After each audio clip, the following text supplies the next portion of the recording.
Dylan stood at the edge of the gym parking lot, sneakers scuffed, hoodie half-zipped, that usual smirk pulling at the corner of his lips, the one he wore like armor. Everyone at Ridgeview High knew Dylan Morgan. Star wrestler, class clown, the kind of boy who got away with everything because he had that smile and those eyes, and that false charm that teachers mistook for potential. He was untouchable, or so it seemed until the day he shoved the old woman. Until something impossible happened. You're not just watching this. You're here now. You saw it too, didn't you? That blink in the air, that unnatural stillness, like the world itself held its breath. That moment. It started like a joke, the kind Dylan always made when the seniors got bored and the weather was just warm enough to skip 7th period. The woman had been standing quietly at the crosswalk outside the old gym building, wrapped in a pale shawl that barely moved with the breeze, her figure still and too delicate for this world. Nobody knew where she came from. Just that she'd been seen before, walking, waiting, staring. She never begged, never spoke, and no one ever thought she could matter. But that day, she wasn't just a shadow in the background. That day, Dylan turned toward her laughing, nudged by a dare from the other boys. And before anyone could stop him, he shoved her hard. The sound of her cane hitting the pavement snapped the air like a whip. Her body didn't fall right. It folded almost like fabric, slow and too silent. And then she looked up. You could hear it. The switch. Like the entire world flickered for a second. A soundless shift. And then she said something. Not loud, not angry. A whisper. A name. One no one recognized. But Dylan froze. His smirk vanished. His lips parted, but nothing came out. Just his eyes, wide, trapped in something too old, too knowing. And then he ran, not walked, not stormed, off the ranch, away from her, away from us, into the tree line behind the track field, like a child fleeing from a nightmare that had just learned his name. We thought he'd come back, that he was just pulling another stunt. But he didn't. Not that day. Not the next. Police helicopters swept the woods. Dogs combed the creek. His parents screamed into microphones on the local news. But he was gone, as if the earth swallowed him whole. All that was left behind was his cracked phone, and on the screen, frozen in the glare of the sun, a recording none of us remembered. Him starting. A voice played on repeat.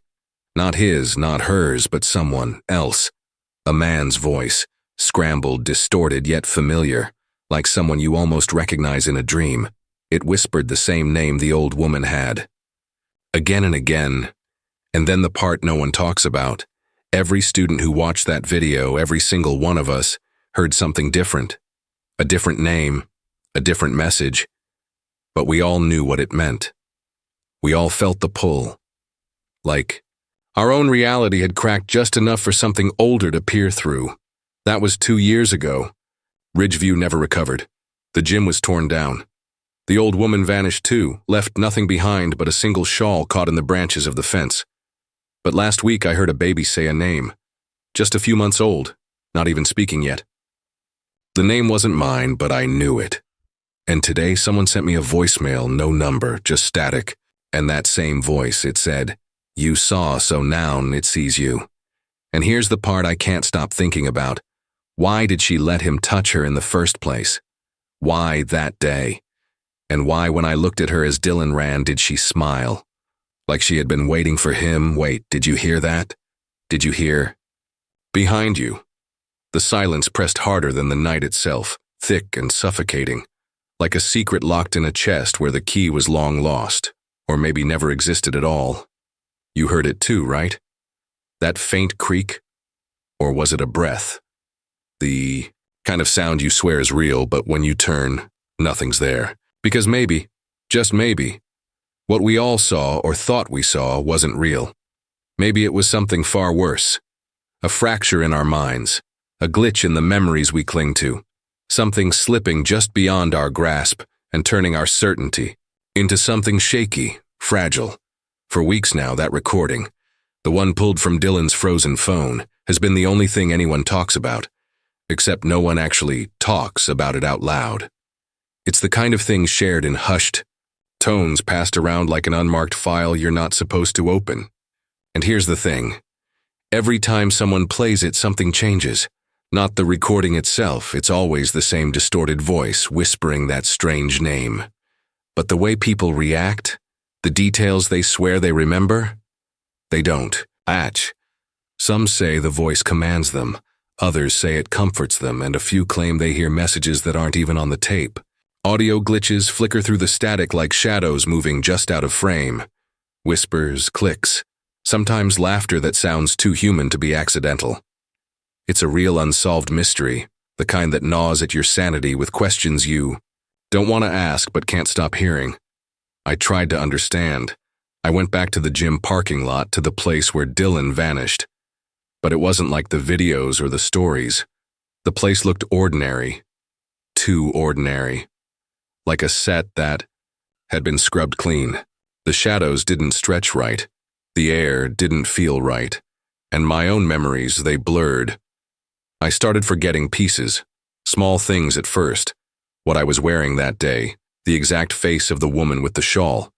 Then bigger things. Was she really there? Did Dylan really shove her? Or had that moment been stitched into my mind from stories told so often I mistook them for truth? What they don't want you to remember is how easily the mind can rewrite itself, how fragile the truth becomes when filtered through fear. And then came Sarah. She appeared in the cafeteria like she belonged to a different world entirely. Eyes, too sharp, smile too knowing. The kind of person who carries secrets in the hollow of her palms and doesn't offer them to anyone. She said she knew Dylan, said she had seen things nobody else did. She wasn't a friend, not really. More like a shadow tethered to him, someone whose memory tangled with his in ways that weren't clear, even to her. When I asked her about the old woman, about the whispers, she laughed, a sound that didn't quite reach her eyes, and told me I was chasing ghosts. Or maybe you're the one who's lost, she said. But her voice cracked, just for a second, revealing something, like pain or guilt, something buried deep enough she didn't want to touch it.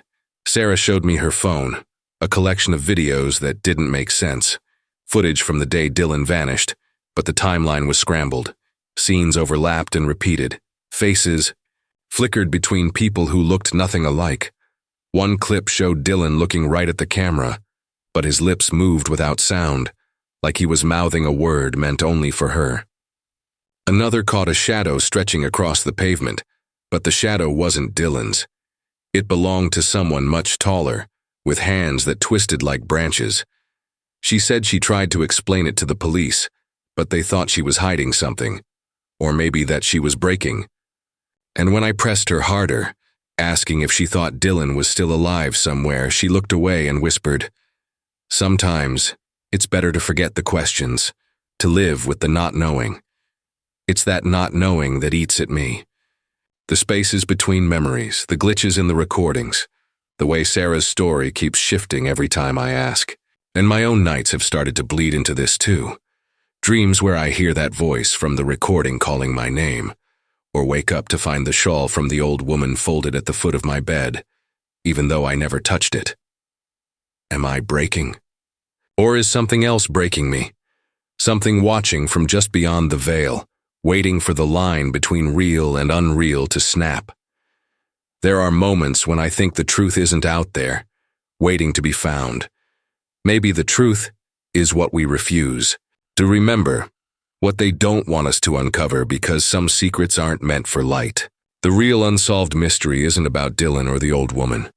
It's about the space they left behind, an empty echo where reality once stood, and where we all stand now, unsure if we're holding on to truth or the fragile threads of a mind, unraveling. And just when I start to believe I'm alone in this, questioning everything, Sarah calls me at midnight. No number, no message, just static. Then a whisper, so faint I have to strain to hear. You're not the only one watching. And that's when the lights go out. I remember the moment I thought it was over, the moment the puzzle finally clicked into place, the weight lifting just enough to let me breathe again. It was late one rainy evening when Sarah sent me a location, I run-down storage unit on the outskirts of town, hidden behind chains of rusted gates and forgotten shadows. She said she'd found something there, something tied to Dylan's disappearance, and the old woman who never belonged anywhere but somehow touched everything. The place smelled like dust and old secrets, the air thick with the kind of silence that presses against your skin and makes your own heartbeat sound loud and wrong. Inside, stacked in a corner beneath torn tarps, was a box, yellowed, brittle, and chained shut with an ancient padlock. When Sarah pried it open, the room seemed to fall into a heavier stillness, as if whatever waited inside knew it had been found at last. Inside that box was a collection of letters and photographs, handwritten, notes on torn notebook pages, all in the looping script of a woman named Margaret, an old name I hadn't heard until then. Margaret was the old woman, or at least that's what Sarah believed. The letters spoke of fear, of shadows crawling beneath the skin of the town itself, of voices no one else heard but her. One letter stood out, dated 50 years ago. The year Ridgeview High first opened, written in a trembling hand. They watch from the edges, silent and patient. They remember when we forget, but I won't let them take me. The words chilled me, but there was a strange comfort in them, a hidden truth finally spoken aloud. Margaret had fought back. She'd left warnings, and maybe, just maybe, Dylan had stumbled onto the same secret and paid the price. There were photographs, too, grainy black and white images of a young Margaret standing outside the school gym, the same spot where Dylan vanished. But in the background, barely visible, were figures bent and twisted in ways no human body should be able to bend, shadows that lingered too long, shapes that seemed to pulse with a life of their own. It was like a memory glitch, an old fear resurfacing in grainy film. Sarah said she felt the same dread looking at them that day in the parking lot, that heavy feeling like the world was watching back. It made me think, maybe we weren't crazy. Maybe they lied to us, kept us blind to something that had always been here. With the letters in hand, we dug deeper. We traced Margaret's history, finding old neighbors and relatives who barely spoke of her, their eyes darting nervously when her name came up. An unsolved disappearance from decades ago, an echo of Dylan's vanishing. Then came the town records, incidents that were erased, memories that didn't add up, people who'd reported strange sounds, vanished pets, flickering lights, always near the old gym, and yet no one ever talked about it openly. It was as if the town itself had stitched a veil over its own heart, hiding a wound we were only now beginning to see. I felt like I was waking up from a dream, the mystery uncovered like a scar beneath the skin. But just as I started to believe, we were close to the truth. A detail emerged that shattered everything. In the final letter, hidden behind a folded page stained with tears or something darker, was a line I hadn't noticed before. If you find this, know that the Watchers are patient, but they feed on the fear of the forgotten. They don't take only bodies, they take memories, erase truths, and rewrite what we think we know. I looked at Sarah, hope and terror tangled in my chest. That was it. The force behind everything. The reason Dylan vanished. Why the voices echoed. Why the old woman smiled like she'd been waiting. It wasn't just a haunting, it was something that consumed reality itself, feeding on what we forgot, what we chose not to see. But then the chilling twist. The last photograph in the one box was dated not from the past, but from last week. It was a blurry night vision shot of me, standing in the gym parking lot, alone, looking down at the very same shawl Margaret once wore, folded neatly on the cracked pavement. My face was pale, eyes hollow, like someone else was controlling the body. And behind me, in the shadow just beyond reach, the same twisted figure from Margaret's photos lurked, watching, waiting. But this time, I wasn't sure if I was the witness or the watched. The air thickened around me as I realized the truth wasn't something I could outrun or understand. It wasn't just a mystery or a forgotten town secret. It was something older, something deeply personal, something that had been here all along, shaping every forgotten moment, every erased memory, every shadow that flickered just beyond the corner of my eye. And now, it was inside me. That's when I understood everything I thought I knew. The story of Dylan, the old woman, even Sarah, was a fragment of a larger, darker narrative. A narrative written not in words, but in silence and forgetting. And if I wanted to survive, to find real truth, I had to question every moment I'd lived through up to now. Because the line between victim and predator, truth and illusion, was thinner than I ever dared to imagine. Maybe you should watch it all again. Maybe you'll see what I missed. Because the memory glitch isn't just mine, it's ours. And the watchers? They've been waiting for us to notice all along. They say when you stare into the abyss stares back. And lately, I've come to believe that what's watching us isn't some distant myth or forgotten ghost, but something far more insidious. I thought I was alone in this, trapped in a spiraling nightmare of fractured memories and impossible shadows. But I'm not. Not by a long shot. There are others, people who know, who feel it too, who have been silently observing the unraveling story, bound by the same invisible thread pulling us toward a truth we're terrified to touch.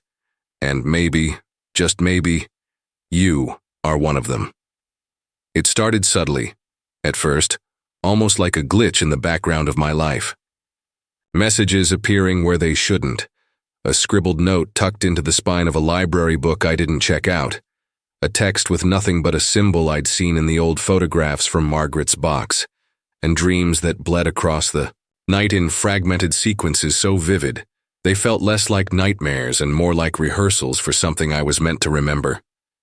The symbol, it looks like an eye enclosed in a spiral, a design both ancient and alien, etched into surfaces I swore weren't there the day before. And when I mentioned it to Sarah, she blinked, pale, almost afraid, as if acknowledging it meant crossing a line none of us should cross. But the strangest part is how these messages don't come randomly. They come just when the weight of uncertainty feels heaviest, like the universe itself is whispering a secret meant only for those awake enough to hear. It's the kind of secret the government never released, the kind buried deep in found footage from 20 years ago that was supposed to stay hidden, forgotten by everyone but a few. And now, it's resurfacing, dragging us all into something bigger than Dylan, bigger than Margaret, bigger than any single life. I met someone last week, someone who claims to have been watching this from the beginning. His name is Lucas, and he moves through conversations like a shadow gliding through light, always on the edge, always knowing more than he lets on. When I first met him, I wanted to dismiss him as just another conspiracy theorist, but there's a weight in his words, a rawness in his eyes that makes you believe he's lived this nightmare longer than anyone else. He told me, quietly, almost like confessing a sin, you were right all along. But what you don't know is that this isn't just a story, it's a trap, and they're still setting it. Lucas showed me something. A series of videos, grainy and disjointed, found footage from 20 years ago that somehow connected the old woman Margaret with a string of disappearances and whispered warnings nobody took seriously. The footage wasn't just creepy. It was alive with an almost unbearable dread, as if the camera itself trembled under the weight of what it captured. And in the background, barely audible beneath the static, was that same voice, the one Dylan's phone, recorded repeating the cryptic name, echoing across decades like a curse or a prayer. He also told me about the shared dreams, the way people across the country have started waking up with the same visions, a dimly lit room, a spiral symbol glowing on the wall, and a presence watching from the corners. We're not just victims, Lucas said. We're part of it. They're pulling us in, one by one. It made me question everything. What is identity when your memories can be rewritten? What is control when you're not sure if your thoughts are your own or whispers planted deep within? The line between sanity and possession thins with every strange message, every flicker in the corner of your eye, every name whispered in the dark that you're too scared to say aloud. And just when I thought I could trust Lucas, doubt crept in. His stories didn't always line up. Sometimes his memories faltered, and he'd glance away like someone hiding a deeper truth. The question became not who was telling the truth, but what truth even meant anymore. Are we just puppets in a play? Written by something we can't see, something that doesn't want us to remember? Or are we the watchers, slowly awakening to a nightmare that's been scripted long before any of us arrived? The spirals, the voices, the disappearances, they're pieces of a puzzle far darker than Dylan's vanishing, far more personal than Margaret's warnings. They're the silent thread weaving through all our lives, binding us to something ancient and patient, a force that waits not for bodies to break but for minds to unravel. It's the reason you might feel like you're forgetting who you are, the reason the past and present blur, until you can't trust a single memory. So here we are, standing on the edge of what we thought was reality, looking into something that refuses to be named, something that watches with eyes we can't see but feel crawling beneath our skin. And you, sitting there reading this, might already be part of it. Maybe you've noticed the symbol lurking in your dreams, or felt the sudden chill of a forgotten moment. Maybe the story isn't just something that happened, it's happening now, right here, inside you. The truth isn't neat. It's not a story with an ending or a villain we can point to. It's a force patient and hungry, watching from the edges of memory and control. And as Lucas said, they're still setting the trap. So the question now isn't what happened to Dylan or who Margaret really was. The question is, will you see the spiral before it tightens? Will you remember before you forget? Because once the watchers find you, the silence is all that's left. And with that, the screen flickers. The symbol appears, pulsing faintly just for a moment, before vanishing, leaving nothing but the weight of the unknown, and the whisper, "We've been watching you too." There is a moment, quiet, unyielding, when you realize that the questions you've chased for so long were never about what happened, but why it happened. When Dylan vanished, when Margaret whispered warnings no one dared repeat, when the spirals appeared in our dreams and the watchers pulled at the edges of our minds, it wasn't about shadows or supernatural forces. It was about us. About the fragile, aching core of what it means to be human when confronted with the unknown. The unbearable weight of memory, loss, and the relentless fear of being forgotten. I never imagined the truth would be this personal, this raw. It's a truth that doesn't just threaten my understanding of reality. It threatens me, deep in the marrow of my bones. Because the force behind everything, the watchers, the spirals, the erasing of memories, they aren't just external. They are the manifestations of our collective silence, the parts of ourselves we bury so deep we forget they exist, the parts that hunger for acknowledgement but are met with denial and fear. In the darkest hours, as the spiral symbol pulsed in the back of my mind, I found myself sitting alone in that empty gymnasium, the place where everything began and everything threatens to end. The silence was thick, almost sacred. It was there that I finally understood. This force has existed because we allowed it to. Because the pain, the secrets, the traumas we refuse to face, those are the seeds it feeds on. It grows stronger in our denial and weaker when we confront our truths. And now, it's demanding a reckoning. I made a choice that night, a terrifying choice, one that could either destroy me or set me free. To look straight into the abyss inside myself and admit the deepest, most painful secret I'd been hiding. I wasn't just an observer in this story. I was complicit. I had erased memories, denied what I'd seen, pushed away the uncomfortable truths because I was too afraid to carry the weight of what they meant. That quiet acceptance, that silence, I realized it had fed the watchers as much as anything else. The confession broke me, but it also cracked open something inside, a sliver of light through the darkness. It was the understanding that this isn't about monsters lurking beyond our sight or conspiracies written in the margins of history. It's about confronting the parts of ourselves we fear most, the forgotten pain, the buried memories, the fragile humanity that clings to hope, even when everything screams surrender. The watchers are patient because they know this truth will come. not from without, but from within. They don't take bodies, they take the parts of us that we hide. They are the reflection of every unspoken fear and every story left untold. And standing there, in that silent gym, I realized the true mystery wasn't how Dylan disappeared, or who Margaret really was. It was why we forgot to see, why we forgot to feel, and why we continue to live half asleep in the shadows of our own denial. So here I am, on the edge of something I cannot fully understand. The spiral pulses inside me, a reminder that awakening isn't a gentle process. It's a terrifying one. It demands everything: your memories, your identity, your willingness to be vulnerable and break open. But it also offers a choice: to be consumed by the darkness or to become the light that refuses to be erased. I don't have the answers yet. Maybe I never will. But in this moment of terrifying clarity, I know one thing for sure. The real mystery is not out there in some forgotten corner of the world. It's inside each of us, waiting to be faced. And once faced, it changes everything.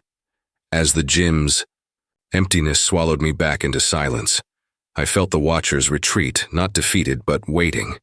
Waiting for the next moment of doubt, the next moment of denial. Because some truths aren't just hard to face, they're almost impossible to hold. And now, so are you. Thank you for watching. Don't forget to like, share, and subscribe for stories you were never meant to hear. Until next time, remember, some truths don't want to be found.